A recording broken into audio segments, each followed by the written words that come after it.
Finance creators call this the tipping point, the moment your net worth explodes. They say celebrate. I say run, because the math that makes you rich is the exact same math that is quietly ending your relationship. Data from 2026 confirms the faster your portfolio matches your salary, the faster your partner feels like an outsider in their own home. It's not just about money, it's about the power imbalance gap.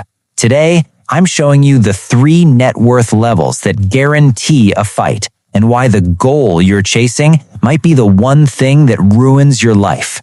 Daniel checks his brokerage account on a Tuesday morning. $347,000, up from $280,000 18 months ago. He made smart moves, invested consistently, didn't panic during the correction. He's proud of himself. He shows his partner, Lisa. She looks at the number, nods, says, "That's great, babe," and goes back to her coffee. Daniel stares at her. He wants her to understand what this means, what it took, the discipline, the research, the patience during months when it dropped and every instinct said sell. He wants her to feel what he feels, pride, momentum, the sensation of watching something you built grow into something real. But Lisa is thinking about the $340 electric bill that came yesterday, about whether they can afford to fix the deck this summer, about the $1,800 her mom needs for a dental procedure. Daniel is living in a $347,000 reality. Lisa is living in a $340 electric bill reality. They're in the same kitchen. They're in completely different financial universes, and neither of them knows that the gap between those universes, not the dollar amount, but the psychological distance, is going to quietly dismantle their relationship over the next 3 years. I'm Peter, and what I'm about to show you has nothing to do with whether you're rich or poor. It has everything to do with what happens to relationships when 2 people hit specific net worth thresholds at different times or in different directions. Because there are 3 net worth levels that don't just change your bank account, they change your identity, your values, your risk tolerance, your patience. And when one partner crosses a threshold the other hasn't, the relationship fractures in ways money alone can never fix. Daniel and Lisa have been together 8 years. They started with nothing, student debt, shared $900 apartment, eating at home because eating out was a luxury. They were a team then, equal footing, same struggle, same enemy, scarcity. Then Daniel got promoted, then invested, then promoted again. Then the market ran, and his portfolio ran with it. Lisa works in healthcare administration, $54,000. Steady, meaningful, not the kind of career that generates brokerage accounts.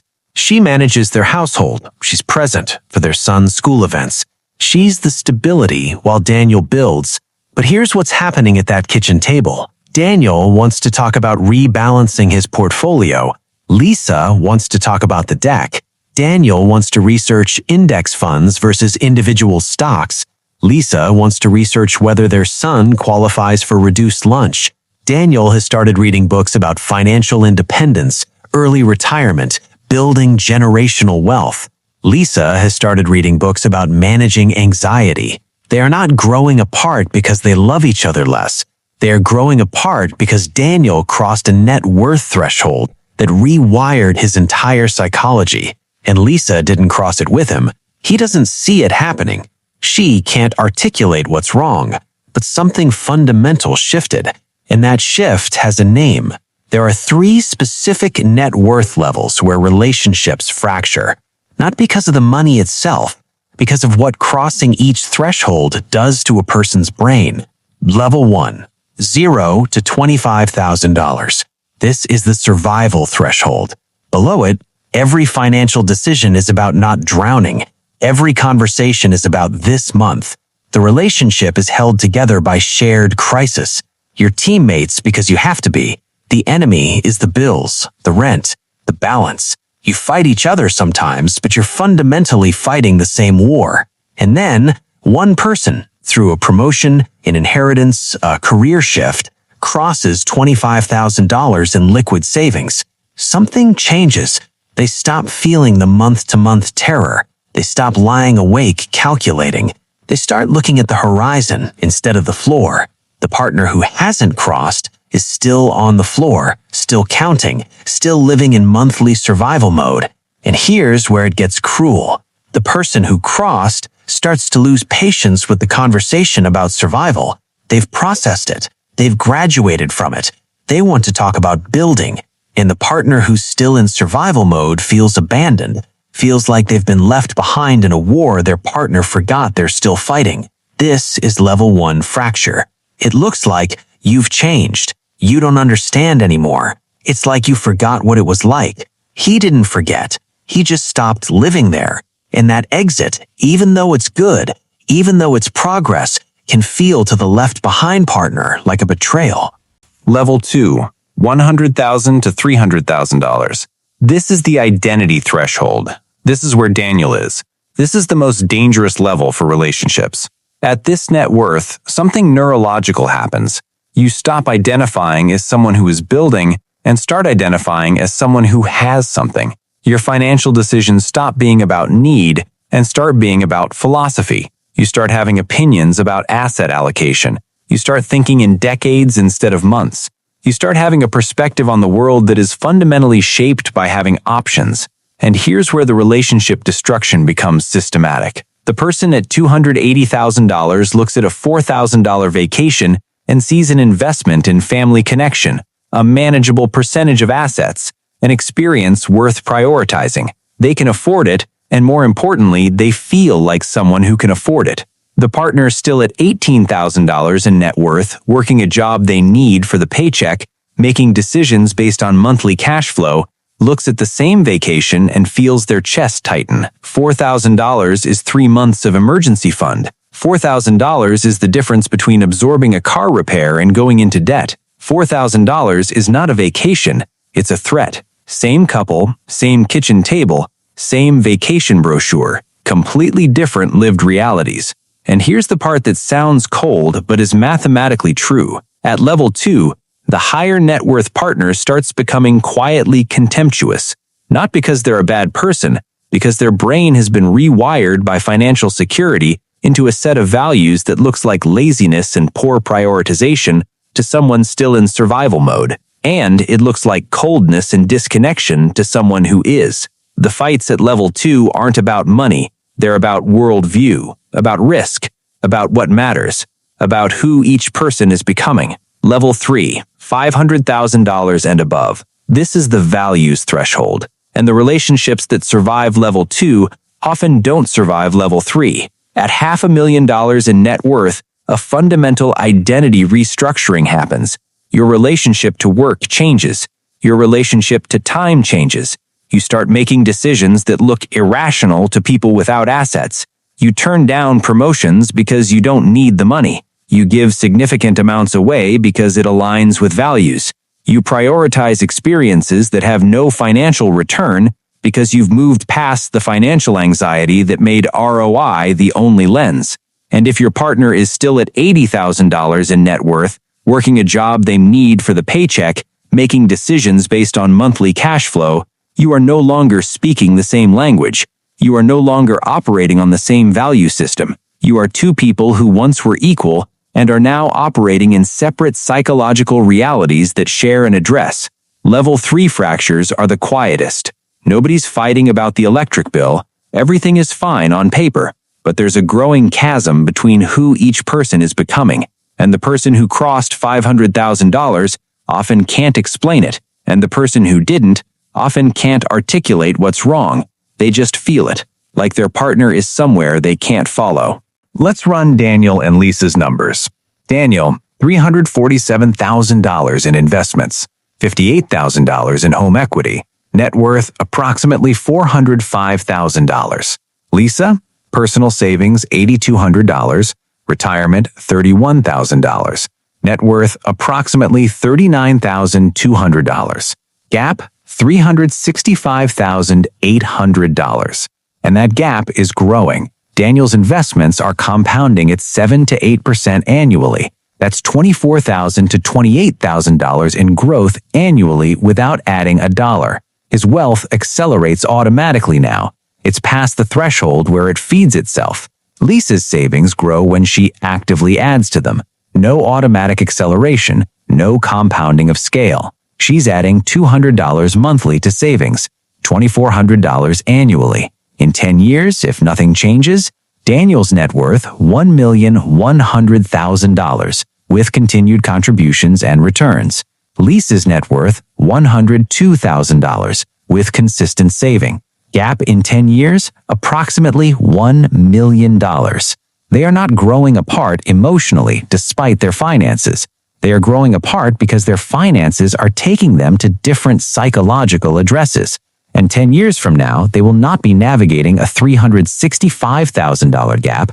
They will be navigating a $1 million gap while trying to make shared decisions about retirement, housing, risk, lifestyle. The couple who started with nothing, equal partners in struggle, will have become two people with fundamentally different relationships to money, risk, time, work, and meaning. And they'll be trying to run a relationship across that gulf. The separation rate among couples with significant wealth gaps is not just higher, it's substantially higher. And the reason isn't greed or contempt, it's that the psychological rewiring that happens at each net worth threshold changes who a person is, and who you become at $347,000 is genuinely different from who you were at $0. And if your partner didn't make that journey with you, you're not the same people who got together anymore. Here's what's going to divide the comments. Is Daniel responsible for this gap? Some people will say, he earned it. He worked hard. He made smart decisions. Why should he be penalized for building wealth? Lisa should be proud of him. Others will say, he built his wealth while Lisa managed the household, raised their son, provided the stability that allowed him to focus on his career and investments. Her contribution is invisible in the net worth calculation. The gap isn't about who worked harder. It's about whose work gets counted. Both perspectives are real. Both create resentment. And that's exactly the trap, because the couple arguing about whether the wealth gap is fair is missing the actual question. Can two people remain emotionally equals when their financial realities are this different? Can you sustain intimacy across a psychological gap that large? Can you make decisions together when one person is operating from abundance and one is operating from scarcity? The answer, statistically, is often no. Not because love isn't real, because love requires a shared language, and money, at different thresholds, creates entirely different languages.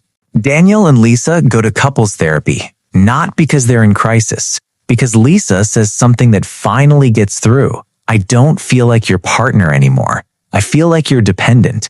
That lands hard. Because Daniel didn't build $347,000 to make his partner feel dependent. He built it because he thought that's what he was supposed to do. Provide, build, create security. But security for Lisa isn't an investment account she doesn't feel connected to. Security is equity. It's shared ownership of the decision-making. It's understanding what you have and feeling like it belongs to both of you. The therapist asks them, when did you stop making financial decisions together? They look at each other. Neither can answer. It happened gradually, imperceptibly. Daniel's financial decisions outgrew the joint conversation. They became too complex, too nuanced, too removed from daily cash flow management for collaborative decision-making to feel practical. And Lisa stopped being involved because the gap made her feel stupid, unequal, like she was reading a book in a language she'd never fully learned. The verdict? The net worth gap didn't destroy them, the silence around it did. Daniel starts bringing Lisa into every financial decision, not to inform her, to decide with her. Their portfolio becomes their portfolio, not his brilliant strategy she benefits from.